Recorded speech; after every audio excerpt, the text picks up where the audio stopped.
Hey guys, this is Ronnie Rowe Jr., and you are listening to the Sci-Fi Sisters.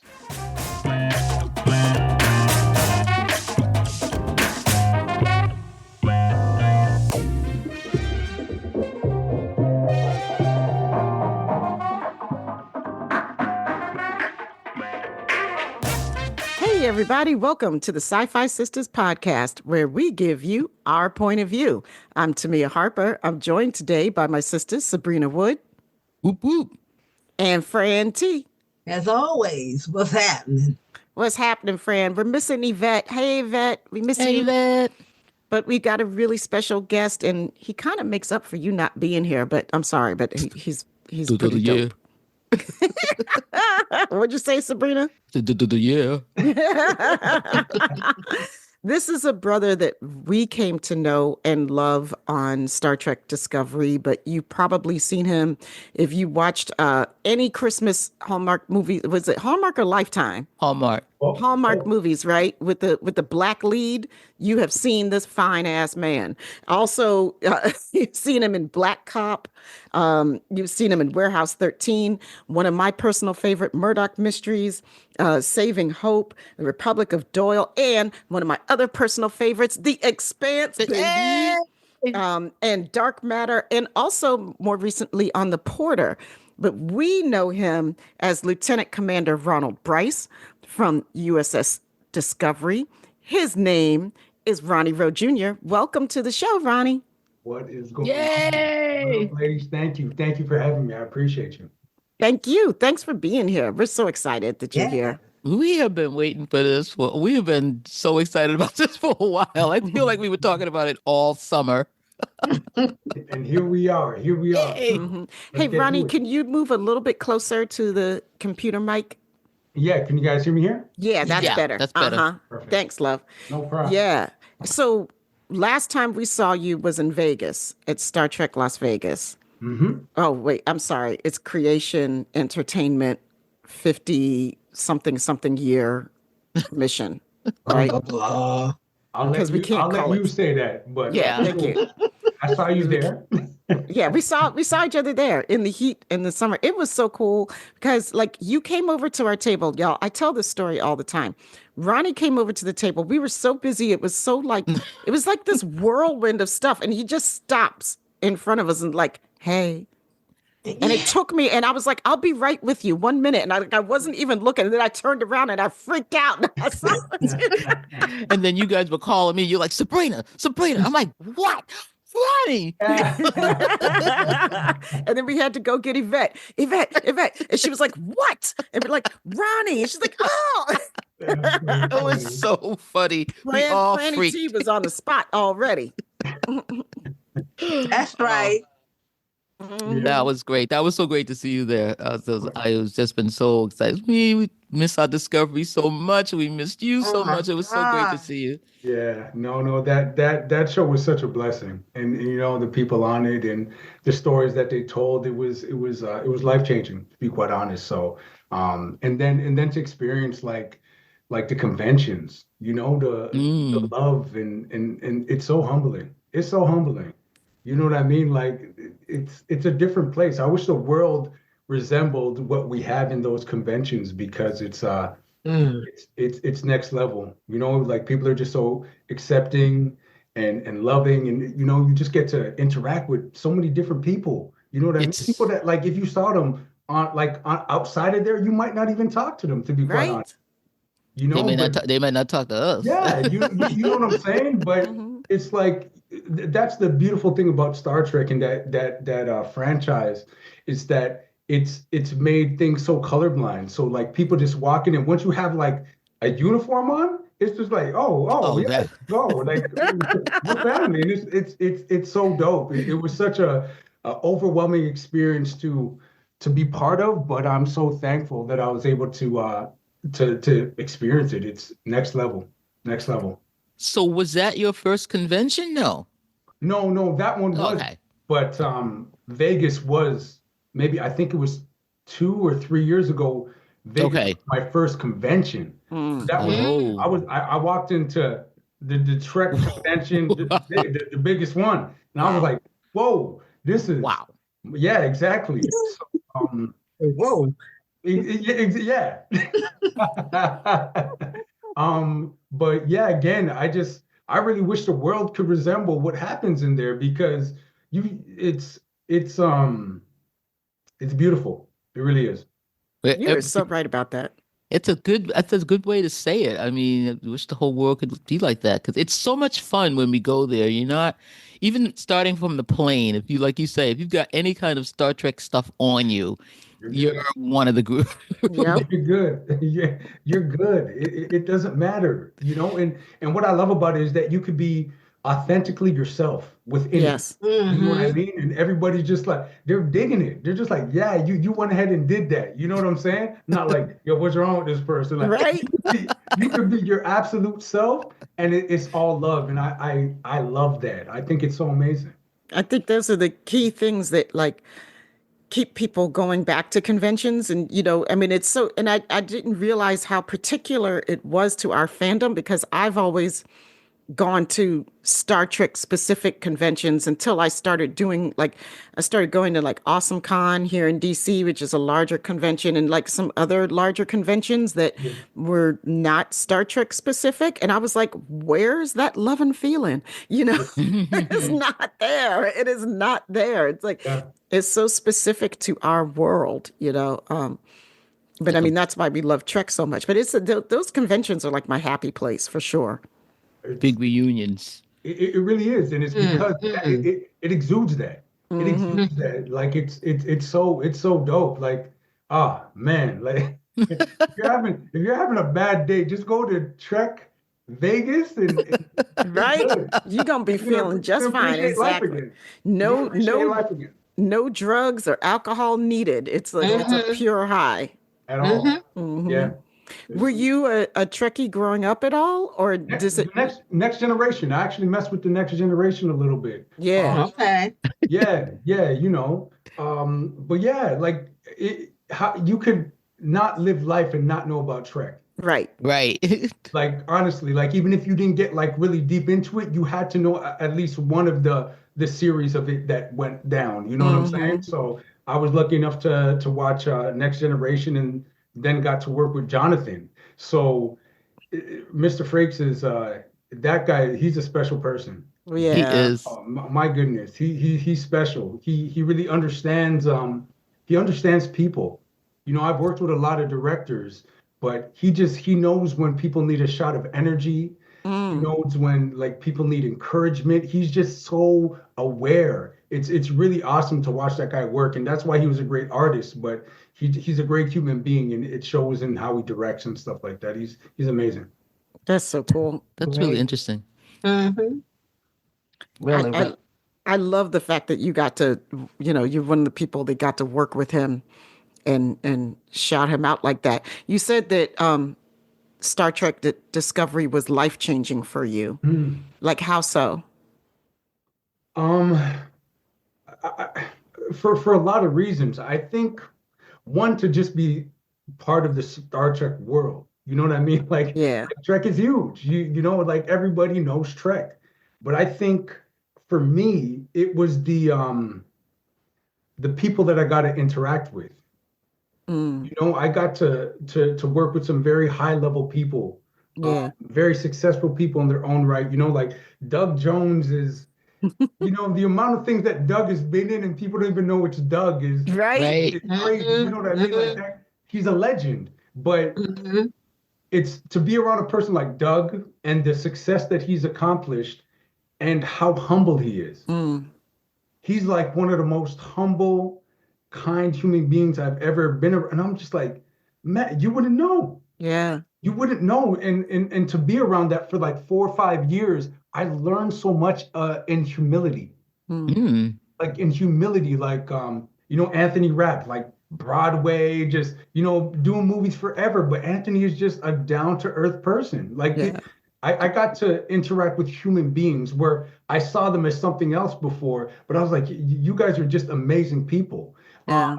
And then like everybody speaks about it, but Saniqua, Hmm. Oh, Mm-hmm. Yeah. y'all, that lady is different, man. Yeah. Right. ooh, Yeah. We get that. We get that from everybody who works from her. works she's with cut her. she's cut from a different cloth. Like there is this regal grace that she operates from. Yeah. And she's so considerate. Mm-hmm. Like God exudes from that lady. Mm-hmm. She operates from a place of like righteousness. Like we would be on set, and I've worked with a lot of high profile actors, and they might only see to the extent of talent. Like people that are on the call sheet. But Mm-hmm. Sonequa, she acknowledges everybody. Yeah. We've You heard know, that. like crafts, like janitorial services, Mm-hmm. like the extra. It doesn't matter if you are on that. If you're in that universe of the set, she's saying what's up to you. She's making you feel like a person. Like my goodness, I learned so much from her. I was like, just taking notes. And she's Mm-hmm. such a pro. She's so good at what she does. But yeah, that's Queen Bee right there. She's amazing. She's amazing. Yeah, you got So, that. so I want to hear how your Star Trek story, like when you got the call, or how did it go down? Oh man, it's crazy because it's when Akiva or he was the EP at the time, and I came in as a day player. Ooh. Yeah, I came in as a day player, so I was playing a shuttle pilot, Mm-hmm. and I went there and I did my thing, and Akiva was there, and he's like, yeah, yeah, he's like, you're good, man. I was like, yeah, thank you. And Sneak was there, and she's like, yeah, hey, just you super nice. I'm like, oh, this is dope. And then somebody's like, hey, Ronnie, I think they really like you. I'm like, thank the Lord. I'm like, that's amazing. I'm like, cool, let's, you know. Um, and then the same person came back to me. They're like, I think they're gonna bring you back in some capacity. I was like, oh yeah. I'm like, well, listen, this was just amazing to be part of. So if it happens, it happens. If it doesn't, I'm cool. I got to live one of my dreams. And I think maybe like two weeks later, my agent calls me and she's like, "Hey Ronnie, Star Trek offered you a role on the bridge." I was like, "On the bridge?" I'm like, Wow. Yeah. I'm like, Yes. I'm like, listen, I know what that means. I'm like, I'm in it. I'm in that. Yeah. And she's like, yeah. I'm like, yeah. And I'm like, she's like, yeah. And I'm like, as what? And she's like, communication officer. I'm like, oh, good word. I'm like, we're gonna make the black continue in the communication officer. That's right. That's That's right. right. We got that. pay We got homage. that.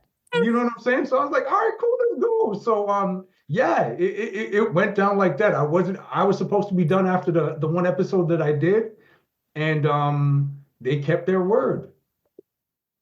That episode where You're good. We got you. Did we you go hear out? you. Okay, cool. Mhm. Yeah, that episode where the Ripper. Yeah. That's when you did the shuttle pilot thing. I remember. Yep. I Yeah. love that. It's You've just only like seen it 20 times. Yes, we know. Yeah, Yeah. that was so it's good. like pure talent, though. You know, Yes. I mean, that's the thing. Like that whole. It's one thing I love about Discovery is that cast is amazing. You know, and especially the bridge crew. And I think one of the things that, we all, like a lot of us fans are remorseful about is that there wasn't more time to tell more stories Mhm. on Discovery so we could really get to know the bridge crew because you guys were so intriguing. It's like, we knew that Sonequa was the queen and she's going to be up there. And like, the a couple of characters that they're really going to focus on and that story's going to revolve around that. And you guys get your moments up there. And every time you're on the screen, it's compelling, Mm-hmm. right? Like you might not be doing a lot. You might not even have like a lot of lines of dialogue, but we still want to watch you. Right. Yeah. And that's how I know y'all are some talented ass people because, like you're not just sitting there like a bump on a log and our eyes are just going on past you. It's like, no, we're focused on you. We're riveted, Yeah. Yeah, that was amazing. because Ronnie was Even swinging around in that chair. He was Let me over tell to this you. console. He was over to that console. Then he was You going to know, turn around. We were like, Communicating like a mug. I'm and the like, looks they would give each other. It was like looks, just Yeah. looks. I'm like, ooh, you they know, communicating through looks. Just look. it's it was such a gift though. Like the set was so amazing. It gave Yes. you so much to play with, and I'm like, oh, I didn't even have to act. I'm like, you just got these things for me to. I'm like, I'm doing the darn thing, and you guys talk about the looks, but that that was it really birthed itself in how much everybody liked each other. Mhm. Like we used to hang out weekly and do like games nights and just hang out. So, we would have like ongoing like jokes that we would have with each other anyway. So, we're just looking and it's just like, and it would play so well, yeah, I just have so much memories and great conversations with people from that cast, like Mary Wiseman. We used to pretend we hated each other, but like that's my homie, like, yeah, just the We stuff love that we her. did. Oh, she's so dope. But the stuff that we did off set is what really made it come to life on set. Uh, Yeah, because you could see it. You Mhm. Yeah, definitely could you see can it. see it. yeah. Mhm. It's See it, it. it it's very rare that you work with that amount of people and everybody just likes each other. Like Yeah, it was crazy. They that did is rare. they did an amazing job of like casting just really amazing people. Yeah. It's one of the reasons why we love y'all so much. Mm. So I know Sabrina, like I know you had something particular. I know you want to get into those Christmas movies. Come on, girl. I'm being She's as being calm. so patient. I'm Yeah, being Just see? like not even bringing it up. But well, I'm gonna toss it to you because you deserve this. Let's do it. This is her jam, Ronnie. You don't know these movies are her jam, and in her alter ego as the Cinnamon Cinephile, like she like first all movie lore, everything about movies is her thing, but she is such a hardcore Hallmark Christmas movie fan, All and right. she hunts down all these movies with black folks Let's go. in leads. I'm telling So. you, boy, they're the black She folks knew in the when she saw Hallmark you movies. when she first saw you on Discovery, she had lost it then because she knew you. She knew everything about you. That's hilarious. No, it's funny because it really it all started with my mom is the one that loved the movies, and my mom is the one named me Sabrina after Audrey Hepburn movie. What can I say? And we used to watch the Hallmark Hall of Fame from back in the day when it was like Remember that. serious movies, right? And I Uh-huh. mean, they had like Charles Doughton doing the piano lesson. I mean, Hallmark Hall of Fame was no joke. That's true. Yeah, and they were Mhm. really high level, great movies, but they were TV movies. And then, so this whole Christmas movie thing is relatively new in the world of Hallmark. I mean, they were doing the romance, and then like, I don't know, maybe 10 years ago, they started doing the Christmas movie, and then they were like, man, these Christmas movies are all right. But now what my question I had for you, Ronnie, in particular, is that yeah, there aren't many black men in these Hallmark movies. They've always been pretty white, you know, pretty straight, everything like that. And we Yep. black people have watched them anyway because we were like, okay, yeah, we're gonna save the pumpkin farm, okay. But and, Sorry, not the we, pumpkin farm. yep, girl, Yeah, pumpkin farm, that's yep. pretty specific. I like that one. Yeah. Yep, because I just watched that one the other day. They had anyway. So, but the thing was, if the black people were in these, they were like supporting roles, or they had some kind of like magical Negro role or something like that. And then you came along, and I mean, my boy is playing like the leading man, and I lost my mind. So it was crazy. And then the one thing I've always wanted to see is a black prince in a Hallmark movie, and they put you in the prince suit. I was stupid. I was stupid. Yeah, it went hard. I like that suit too. That it looked dope. It Oh, looked you look. dope. Oh my god. Oh my god. And that was such a cool movie. It really was. I mean, it's called It's very sweet. Inventing the Christmas Prince, Yeah. and from 2022.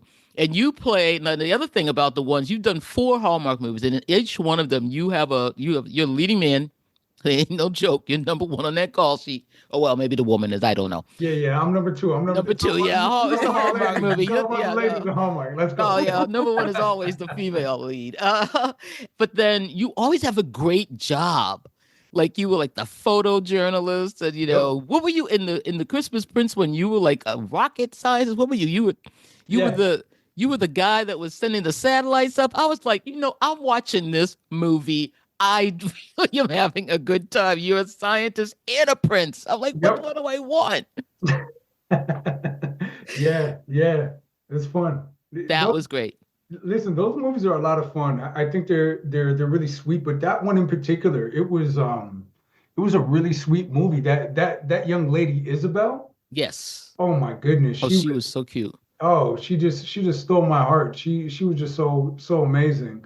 But yeah, and then just working with Tamara. Tamara is she's a good friend of mine now, but they just so I've been so lucky. I've been so Yeah, you had four good scripts. You really did. I mean, they were movies that I'm gonna watch this story. This sounds like I want to see what's gonna happen. It's like and I applaud you for doing them with if you haven't seen Inventing the Christmas Prince, it's really fun to watch Ronnie in this one because you go through such a character change where you play this introverted, nobody likes this guy, like a complete blurred up there, he don't know what's going on, but you were the smartest guy in the room. And then you turn because she's got you over a barrel, and you have to do this play like you're this prince for her daughter, and you're trying to make her believe that you're this mystical character. It's hilarious, and your faces in this film crack me up so much because you were just like the way you soften and the way you turn. It was a joy to watch. If you gotta watch it, I mean, you guys can say all you want to me, but after you see Inventing the Christmas Prince, call me back. I appreciate you. Yeah, no, it's absolute fun. I love playing characters like that. I like being a goofball. I've always been one my whole life. So anytime I kind of just get to lean into that, I have a ball. I have a lot of fun. Yeah. Now, I just wanted I'm going to get off of Hallmark in a minute, but you were there when Wanda Lucas was in charge, right? Or were you in Bill Abbott time? I might have been there when Wanda was there. Yeah, because if you don't know, Bill Abbott was the head of Hallmark for a while, and then he got into that real big, horrible debacle about the commercials, and he pulled the same-sex commercial ad, and there was a whole big brouhaha, and then they fired Bill Abbott, who I have met and I have talked to, and I questioned him about his lack of diversity in Hallmark. Yes, I did. So then Wanda Lucas gets called in from TV1 and CNN, Turner. And Black woman is now the head of Hallmark, and everybody lost their minds for a while. But she came in 2020, and then we see ICU as leading man, and I'm going, oh, that's Wanda. Yeah, for sure.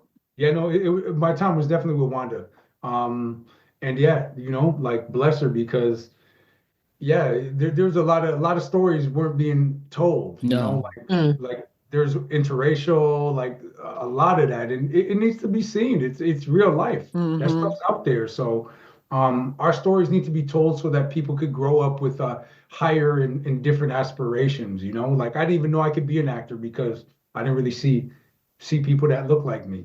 Ooh. So tell me that story.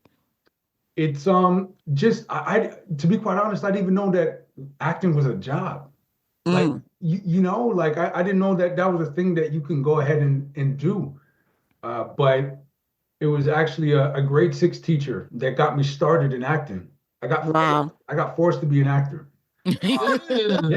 Yeah, I got forced to be an actor, but it was interesting because it was musical theater as well, but every part that I went for, I got it. Like they actually had to be like, yo, Ronnie, we can't give you this part. Somebody else has to do it. I'm like, all right, yeah, cool.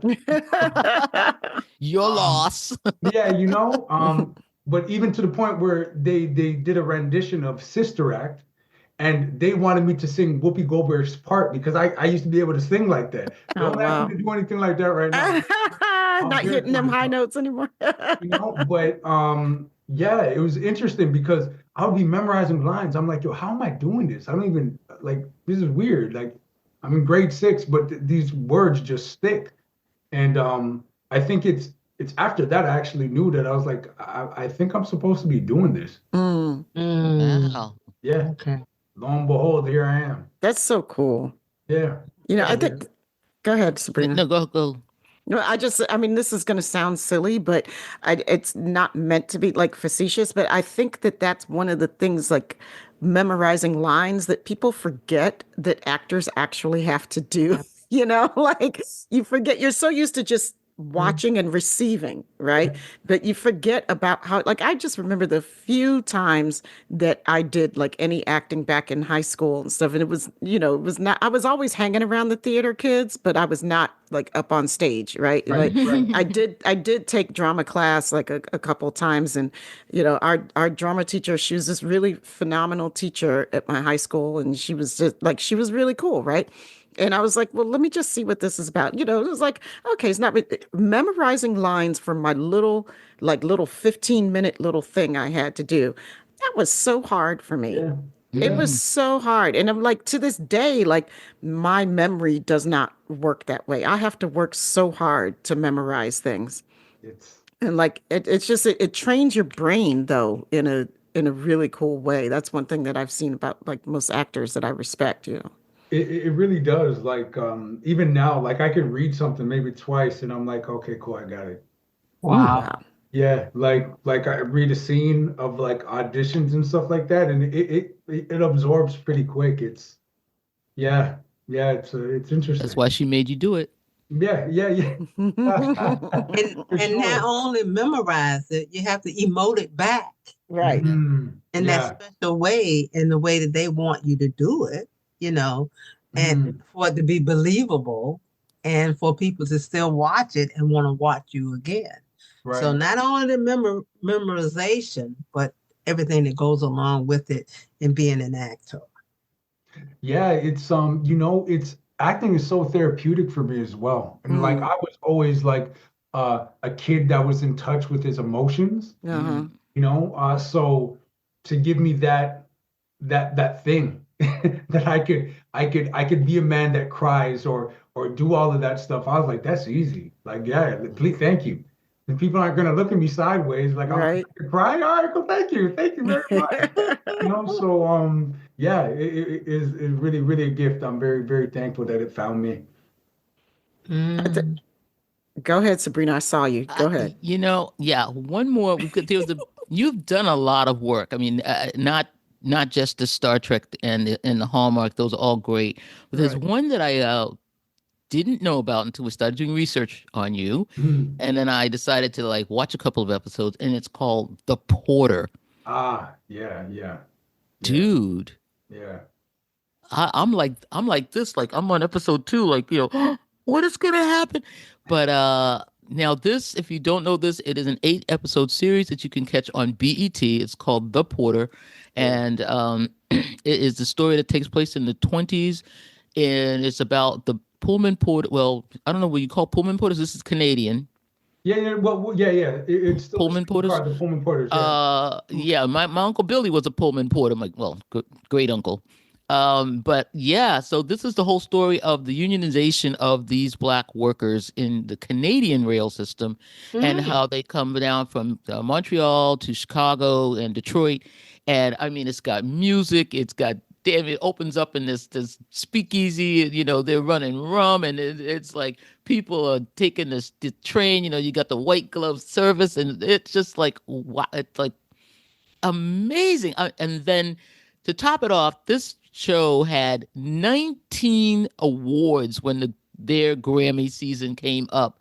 And for You some mean Emmy reason, season or Grammy? I'm Emmy, sorry, Emmy Emmy. And season, yeah, yeah. Canadian version of Hmm. 19 awards. And the Wow. show doesn't get picked up for the second season because BET pulled out. What? I Yeah. just have to state the Shiggity. facts. The shiggity. I'm mad now. The The show shiggity of it. Yeah, yeah, yeah, yeah, yeah. broke Wow. hearts. This broke hearts. And the reason why was because they said, and I'm getting this is a quote, I don't think there's a lot of interest in this Canadian point of view about the struggle of the Pullman porters. Boo. I'm like, somebody at BET said that? Yeah. Oh, we are raising Well, eyebrows over here. We're yeah, like, we are raising eyebrows. There's silence, y'all, because we're sitting here like with the look on our faces. Y'all seen us on the live show, so you know the look we're talking about. But wow, I'm telling you, this was well, a crime. I think everybody should go ahead and get their trial of BET. If you're not subscribing to it, do your 7-day free trial, binge the Porter, and do your job and watch it. Because I think that can you talk to us about like, the importance of doing that role for you? Oh yeah, for sure. And it's on BET Plus. So Right, that's true. Yes, sorry. the streaming service. But the importance of doing that role was paying homage to the forefathers before me, and the people that laid down the sacrifice to even put me in the situation to be where I am right now. If it wasn't for people like the Porters that created like the first Black union in North America, we don't have the opportunities that we have. Yeah, yeah. You don't have AFL-CIO No. without what happened in this film, these episodes, and I'm like, how are you saying this isn't something people need to see? Yeah. It's okay though. I think the people that see it, like when they see it, they're like they can still relate with the struggle. And again, that was a gift. That was a gift for me to play, because I got to pay homage to the ones that did it before me, and really relive it. You can't pretend to feel what I was feeling in those moments. Listen, Yeah. watching you act it. Yeah. The storyline is incredible. Watching what these men went through, the indignities that they were put on, and what they were fighting for, and how they had to stand up to people. I was like, y'all think some stuff is going down now? You need to go back and remember what happened and get ready for what's about to happen. So, steel yourselves, folks, because watch this one and then just get ready. Because Right. watching your acting in this, and you were the voice of reason. You're playing that brother that's trying to do everything within the lines, and it's like so hard to see you contain yourself. And I could see, I was like, oh, this is such an amazing series, and I want everyone to know about it. I was shocked, and thank you so much for coming on the show and making me go and research this and find this thing. Right. Yeah, no, it was a gift. I think the two male characters, were likened to MLK and Malcolm X. And, Okay. I always had a dream. Detective. See what he did there? Right. You caught that, right? To play, Martin Luther King. But what's crazy is that my castmate, Amel Amin, that plays my best friend in the Porter, he actually got cast to play MLK, like while we were on set. Yeah. Wow. So in Rustin, in the movie Rustin. That's who's playing MLK? Okay, yeah. Oh, okay. So, Yep. Yeah, exactly. So he got that role while we were doing the Porter. Wow. Oh. And it's crazy because I was looking at him. I'm like, yo, Mel, you look like MLK, bro. And he's like, and he's like, Ron, he's like, I just got a call. I was like, what? He's like, yeah. And that ended up being him playing Martin Luther King in Rustin with Coleman Domingo, who I worked with. You were, yes. In the Madness. Yeah, like wow. I got to work with Coleman in the Madness as well. Wow. So it's like 6 degrees of separation there, which was pretty cool. Wow. That's so cool. Yeah. Oh my God. Is he calling you down for the Met Gala? You gonna come down? You coming to New York for it? You gonna be there? No, I'm good. Listen, I'm a homebody, so I'll watch everybody else thing. I'm good. I'm good. I don't care. I don't care what's going on, but somehow I'm going to be in New York that week of the Met Gala. If Coleman Domingo has something to do with it, I am going to. Oh my God! Listen, Coleman throws down. Yes.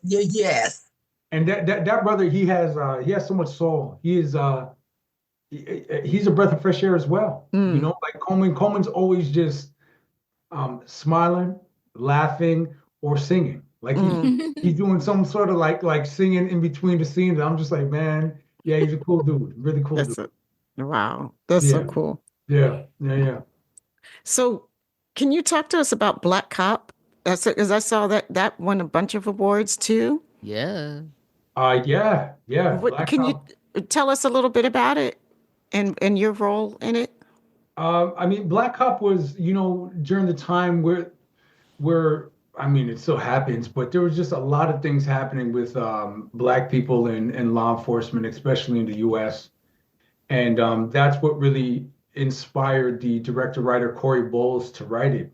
And he's like, I just wonder how people would feel if the roles were flipped. Mm, And it's like, I think with the world and with life, it's hard for people to empathize because they can't see themselves in that position. Mm-hmm. You know, but it's only until you see something that looks like you, or you could see yourself in a victim, where you start to really process the wrong in it. And hmm that's what Black Cop did, is I think it opened up conversations because of the change of perspective. And it's about a police officer that struggles between duty and his identity as a Black man, mm, and you know, loving both things, but how there was this big tear between the two of them. Like, you know, like when he puts on a uniform, he's not really a Black man anymore. He's a cop, hmm right? And hmm so you know, the people that look like him don't see that. You know what I mean? Right. It's like, yo, you're wearing Mhm. blue right now. You're not a Black man. You're blue. hmm And then, but he's always Black. Right. Mhm. You know what I mean? So Yeah. there's an instance in the film where he gets profiled by a white officer, and that's what really changes his perspective of how he's going to kind of do things, and take things into his own hand, but also let people that are on the other side know how it feels to kind of be um, profiled. Yeah. Yeah. So yeah, he goes on a little rampage, and I like playing bad guys, to be quite honest. Oh. Yeah. It's cool, but again, there's you live the you live as a Black person, you understand that life's just different. hmm And Oh, it's good to just be able to exercise that stuff and that rage. I'm a happy person, but I have to bottle rage and give it to my artist, you know. And Oh, yeah. Okay. I'm very thankful for characters like Black Cop and like Zeke Garrett and stuff like that, where I can emote that truth. There's a viscerality to those kind of dramatic performances that I get to play, hmm Mm-hmm. because it's embedded in truth. I really try to honor the truth of the experience. I've been stopped by police officers for nothing. You know Right. what I mean? Mm-hmm. So Right. you don't forget that. You don't forget Mm-mm. that stuff. No. So Ronnie, I use that. I use that for sure. Yeah. Hey, I was listen. in the store the other day. Can I, Mhm. Yeah. I Go have ahead, to friend. say this. I'm 70 years old, Mm, and I was in the store the other day in the drugstore, and I was trying to find some lipstick for my client. And I look up and I see this young lady. I walked down the other end because I was getting two different, one was one and one was the other. And I see this young lady again. So I'm like, she's following me around. I'm mm, still getting followed around in stores at 70 years old. Mm. So what I did was I turned around, she walked away, and I walked behind her mm. and I followed her in the store. I did. My girl. That's some Franny T shit right there. Go ahead, Turned friend. around and she looked at me. I said, now you know how it Straight feels up. hmm to be looked at and followed around. Mm. She stood there with her mouth open. She couldn't say a word. At all. hmm I'm still at 70 years old. They're still following me around in a store like I'm going to steal something. That's What the crazy. hell am I going to steal? Why would I steal some lipstick? Well, I don't need to steal your little mess. Come I on don't now. need to, I can buy what I want. I don't, Yeah. I'm not rich or nothing, but I don't she need to couldn't say a steal. word. I was so pissed. Yeah. The injustice, and this happened Wednesday. Mm, The injustice of it. She just stood there. She couldn't say a word. mm. I turned around and walked out of the store. But good for you for flipping the Right. script. Like, you didn't I have to sure be did. rude. You didn't have to be rude, but it's just like, No. if you asked in that moment, how does that feel? She definitely wouldn't have felt good. Mhm. I said, now you know how it feels. Was trying to follow you around Right. and do that. And For you. I'm just, of course I did it. I had no other option. I had to. So Yeah. Yeah. so this experience is being us is comes with a lot of stuff. It It's does. universal. It's Mhm. universal. It doesn't matter. It doesn't matter where you are. You wear it. It's a badge that you can't take off. That's right. That's Ever. right. I Right? was just talking with somebody about that the other day. Yeah. I'm like, I can't. I pointed to myself and my skin. I was like, I can't change this. I can't. I can't rub this out. Like, come on now. It's not Like, going this is, anywhere. yeah. I Yeah, I feel can't like change my name and make it sound like something else. That's not gonna do it, you know? right. Like I changed my name and all of a sudden I'm Wasp. Yeah, Yeah, you're good. Wish it was that easy. Yeah. I wouldn't no, I would never trade being who I am. I can tell you that much. Ever. Yeah. Of course. And so it's for that very reason when I get to play roles like the two that I spoke about, it hits different. And I'm not trying to hold anything back because I know that people can see what I'm doing and feel it. Like and be like, yep. So yeah, like really honoring that, like really honoring the truth of the experience. Like there's a scene in The Porter. I believe it might be episode like 4 or 5, and my character gets stopped at the border. Mm. Gets stopped at a border, and the border officer asks me to clean his shoes. Mm. Yeah, to clean his shoes, and not only that, um, he spits on his own shoe Mm-mm. here we and go. and asks me to clean it. And yeah, so I'm like, there's a, Is it that same officer from episode 1? Is that guy? no, it's another one. Because I'm ready to pop him already. The one that keeps looking in there, looking for the. Oh, okay. I got to see the rest of this. It's a different one. But that one, like, I think every person, but every Black person, like when they watch that, will be like, my goodness, Mm-hmm.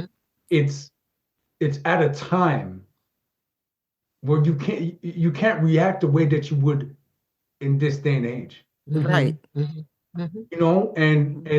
the restraint. I was like, even when I was doing the scene, I'm like, my good, I would have got killed like a whole bunch of times. Yes. I'll tell you that Right. Like, Right. They would have been like that guy right there.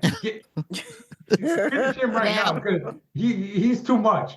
Like I'm like, my goodness, the restraint that you had to have, the restraint that you had to have just to live is next Just to level. live. I can't even imagine. I cannot Just to imagine. exist. Right. Have you guys, okay, this is a little bit of an aside, but it's kind of related. Have you guys watched High on the Hog on Yes. Netflix? Yes. No, not yet. Okay. Please watch High on the Hog, first of all. Like anyway, it's really about it's about the story of Black cuisine in America, and how that story has actually shaped American history. And it starts going back to our roots in Africa and it's talking about yams and sweet potatoes and all this stuff and bringing these recipes that we have here in the Americas, that, the history of it and the tradition of it. But there's a beautiful, in season 2 of High on the Hog, it's just an extraordinary show, first of all. Like, I adore this show so much.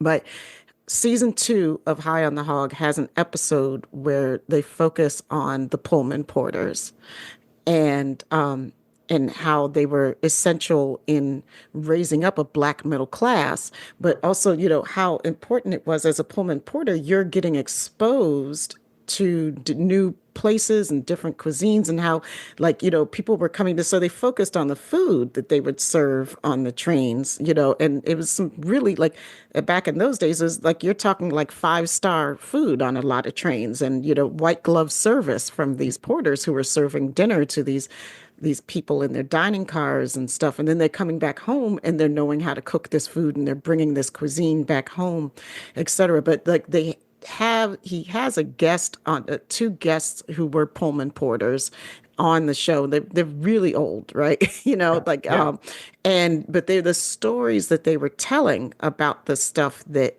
they had to go through. This is exactly what you're talking about now. So I highly recommend, like, checking out season 2 of High on the Hog just for the Pullman porter episode. It's amazing. Yeah, no. And word has it that the Pullman porters invented the card game Bid Whist. I know. We were going there. Bid Whist. Because like they say, Boston was like the end of the route. Mm-hmm. Yeah. And when you run a Boston, because of course I researched it, and pretty much they did invent the Bid Whist card game. And so when you would play the game all the way to Boston, you had you were right. running to Boston. That's right.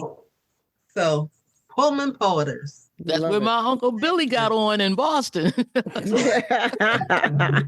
Yeah, they were integral to a lot of things, just in history. Again, just what they had to endure.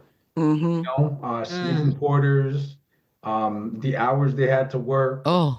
Yeah, it was extended slavery, but just they were just better dressed. Mm-hmm. Yeah. And that great scene when you guys in the first episode, when you all are coming out of the different houses and apartments that you all live in, and you all have your uniforms on, and you're walking through the streets heading for this train station, and everybody was looking at you and saying hi, because that was the job to have. You were making money, you were traveling, like you said, about food and cuisine. You've been here, you've been there, and the fashion, right? Yeah, uniforms and. Yep. Mm-hmm. It was a great scene. And then they get on this train and they're just subjected to this ridiculousness. It's just such a dichotomy. It was just, my God, what do these men go through? And, we had such pride in them. And then when you go to the Museum of African American History here in DC, one of the first things you see is a Pullman porter car. Yep. And they tell you what the importance of that, and they talk about the union being formed, the first union. So yeah, big thank you for being in that film. That series is really great. Absolute honor. Yeah, it's an honor. I mean, I just want to say, like, thank you for being in my Star Trek too. I mean, honestly, because like you said, like you were taught, you nailed it when you said the continuum of the Black communication officer. I mean, that was exactly what we were all thinking. When we saw right, Franny T. Yep. Yep. Uhura. I started Lloyd Haynes. I was like, hey. I started with TNG. No, I didn't. No, you didn't. I know. Started with the original series and Uhura. I was 11 years old. Looked up and saw this sister with this thing in her ear, and people were listening to her. I couldn't connect that she was a communication. All I know that people were listening to her. Those guys were listening to her and what she was saying. And it's like, oh my gosh, look at her. Yeah. She's articulate. She's smart. She's gorgeous. Look at her. I was 11. Yeah, yeah. You know what? The voice of the ship. You know, Right? the voice of the ship. Yes. And now little boys and little girls are going to be looking up to you. I think that's the coolest thing. Yeah, Mm-hmm. yeah. Mm-hmm. You know, I mean, we always talk so much here about seeing ourselves in the future, you know, and writing ourselves into the future. And it's one of the reasons why we love to interview so many people who are responsible for bringing these characters to life for us, you know, because it's important. You know, a lot of people, I think, the older I get, the more appreciation I have for the actors, right? Hmm. And the actor's craft, because I feel like television and visual media is, you know, what literature was in the 18th century, and you know, and so forth. You know, it is our literature of the day. We're studying it. I mean, yes, there's still the written word, but when you're talking about mass consciousness of people and reading the majority, you know, reading a lot of a lot of people are frankly illiterate now. Like Yeah. there's a high level of illiteracy going on in the world. People are not picking up a book as easily as they are turning something on, you know, and so that we're digesting our stories in a totally different way. So it's the role, I feel like the role of actors is vitally important these days, you know, because of because of the importance of the storytelling that's going on, you know, Right. and the need for it, you know. So no real question there. It's just that I love you and I thank you for doing what you did, you know. Yeah, telling these stories so well and telling some really important stories. I appreciate you. Yeah, no, Yeah. no. It's And yeah. and when Captain Pike was leaving and he said the things he said about you, say you and I can't think of his name. Oh gosh, the other. Anyway, he said y'all were cool under pressure. Remember when he was leaving? He said you and you're cool under pressure, and you all were always. I never saw you flustered Are you talking about on that Reese? show. You talking about Mm. talking I'm sorry. no, Yeah. I'm sorry. yeah. Go ahead. Go ahead. I never saw you flustered, on the show. Yeah. You were always so cool and in pocket, not out of pocket, in pocket. I thought, oh, look at this Yeah. brother here. Look at he is so cool. Well, so do you have anything coming down the pike that you can tell us about? Yeah. February 20th, uh, Ooh. That's season 3 of Reacher. Right, Reacher. Oh my Oh. God, I totally didn't even mention that. Yeah, yeah. Okay. Season 3 of Reacher will be coming out. I'll be on a few episodes of that. So yeah, stay tuned. Okay. All right Yeah, now. yeah, That's exciting. yeah. That's really exciting. So we have more to talk about on another trip to Sci-Fi Sister Land. Whenever you guys are ready, I'm here. Well, I tell you what, I can't wait till this summer. You're going to be in Vegas again? We'll see. We'll see. I don't know. I don't know Okay. if they call me down, I'll be there, and if not, you'll find me. Yeah, we definitely gonna catch you on that convention circuit. I hope you. Definitely. Hey, Creation Entertainment, if you're listening, And we and know we know you, you you are. are. You better get our boy back there, okay? Really, The really. disco love is real, okay? That's The disco love is real, baby. Love it. Well, I mean, I just want to thank you so much for taking the time to come talk with us. I mean, it was a deep conversation, and it's a real joy to listen to you. Well, I appreciate you guys. Thank you for having me. I appreciate the time. You guys are amazing, and I'm glad that I got to finally meet you guys in the flesh. That was absolutely Right? Because Yeah. let me tell y'all, the hug was off the chain. Okay? The hug is off the chain. This man's smile lights up an entire room, and the no. hugs were real. Yeah, 'cause we were stupid. We were We are- stupid. We're stupid Squealing. because this history goes back so far. Like, you know, Yvette has been working on trying to get this bridge crew, you know, on the show and trying to get this original bridge. So we've been sending you love for so long. yeah. Mhm. Appreciate So you guys. it was special. So Sabrina. I was about to say Yvette. Can you see Yvette? You're here with us in spirit, girl. Yes, she is.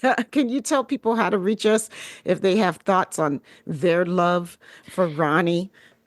Yes, I can. You can find us at sci-fi sisters.com. That's SYFYSISTAS.com. Or join us on the mothership. That's MUTHASHIP. And the Sci-Fi Sisters Book Club, both on Facebook. On TikTok, Instagram, and Threads, we are sci-fi.sisters, and we are also on the platform formerly known as Twitter at Sci-Fi Sisters. No, we're not. We're not there anymore? We're not on the Twitter anymore. We're not on the Twitter anymore. We're not on the Twitter anymore. Y'all heard what I said. We said what we said. We are now on Blue Sky at Sci-Fi Sisters. For more interviews, the live show, and our infamous Top 10 series, subscribe to our YouTube channel at Sci-Fi Sisters Inc. Become a patron of the Sci-Fi Sisters today at patreon.com/Sci-Fi Sisters. The Trek Geek Network presenting sponsor is Fansets. Go to fansets.com for pins, memorabilia from all our favorite franchises and all of your favorite franchises. Visit fansets.com and use Trek Geeks, all caps, for an exclusive 10% discount. After listening to this podcast, please rate us and leave a review. We may just read it on an upcoming show. And of course, we got to shout out our associate producers without whom this work would not be possible. We thank you guys so much. Karen Dramera, Stephanie Baker, and Sailor Marge. We appreciate you guys and we love you. And we appreciate everybody for listening. And Ronnie Rowe Jr., we love you too, baby. Thank you. I hope everybody has a great night. Peace, love, and hair grease, my friends. Love y'all.